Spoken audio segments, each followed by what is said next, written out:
guerre, mais chacun occupe sa place. C'est ce partenariat ouvert, pluriel, qui est le plus important pour nous. Loin de notre esprit d'exclure un partenaire pour un autre. Non. Ce partenariat, Madame la Présidente, nous aidera à engager de vrais programmes de développement pour l'Afrique. Et ces programmes de développement pour l'Afrique, c'est des grands travaux. Pas du saupoudrage, pas de petites choses, des grands travaux, tels qu'un chemin de fer de Tangier au Caire, chemin de fer du Caire au Cap, de Djibouti à Dakar, doublé par des routes, un pont sur le fleuve à Kinshasa, Brazza, le barrage d'Inga. Il faut ces grands travaux pour le continent, pour changer les choses. Mais à côté de ces grands travaux, il faut soutenir fortement l'économie populaire qu'on veut tenir dans la clandestinité, mais qui aujourd'hui fait vivre des milliers et des milliers de personnes.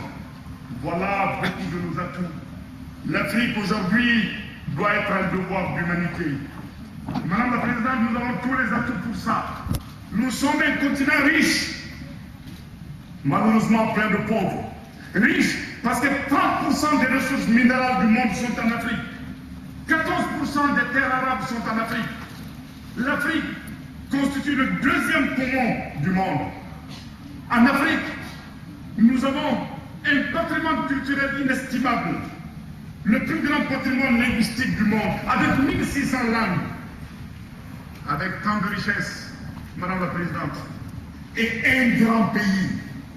Ce grand pays, quand on dit l'Afrique, beaucoup de ça ne réalisent pas. Mais l'Afrique, c'est 2 fois la Russie. L'Afrique, c'est 3 fois et demi la Chine. L'Afrique, c'est 3 fois les États-Unis. L'Afrique, c'est 10 fois la Chine. Si vous ne voyez pas cette Afrique, l'Afrique, 30 millions de kilomètres carrés, c'est la superficie des États-Unis, plus la superficie de l'Argentine, plus la superficie du Mexique, plus la superficie de l'Union européenne, plus la superficie de la Chine, plus la superficie de l'Inde. C'est ça qui fait le territoire africain. Et sur ce territoire, dans 30 ans, Madame la Présidente, nous aurons un potentiel humain fantastique. Parce que dans 30 ans, nous serons 1,8 milliard d'Africains.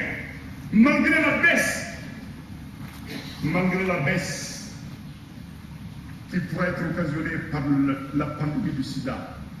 1,8 milliard, 1,9 milliard, c'est-à-dire la 3e puissance démographique après l'Inde, après la Chine, mais avec un avantage sur l'Inde et la Chine, parce que nous serons la population la plus jeune du monde. Sur les 1,8 milliard, il y aura presque 900 millions qui auront moins de 15 ans. Vous aurez 5 pays qui auront plus de 100 millions d'habitants. Le Nigeria avec 200 millions d'habitants plus. L'Égypte, l'Ouganda, l'Afrique du Sud, pas l'Afrique du Sud, l'Éthiopie, la RDC. Voilà 5 pays qui auront plus de 100 millions d'habitants. Un potentiel de développement. L'Afrique demain, mes chers amis, sera le nouveau marché du monde. Le plus jeune marché du monde. L'Afrique sera le plus grand chantier du monde parce que c'est là où tout est à faire. Si nous arrivons à procurer à cette population africaine un peu plus d'éducation, un peu plus de santé, c'est là où vous avez l'avenir. Il n'y a pas d'avenir sans l'Afrique. Si vous ne jouez pas cette carte, que ferez-vous avec plus d'un milliard de pauvres à moins de 20 km de l'Europe, le détroit de Gibraltar, sur lequel nous ferons une passerelle demain? C'est moins que du Stade de France à Nice. L'Afrique est là. C'est moins du Stade de France à Nice que vous avez l'Afrique. Vous pouvez avoir 1 milliard de pauvres là-bas. L'Afrique, dans ses échanges, a besoin aujourd'hui de justice et de solidarité. Pas d'aide, pas de charité dans le jeu que vous me proposez.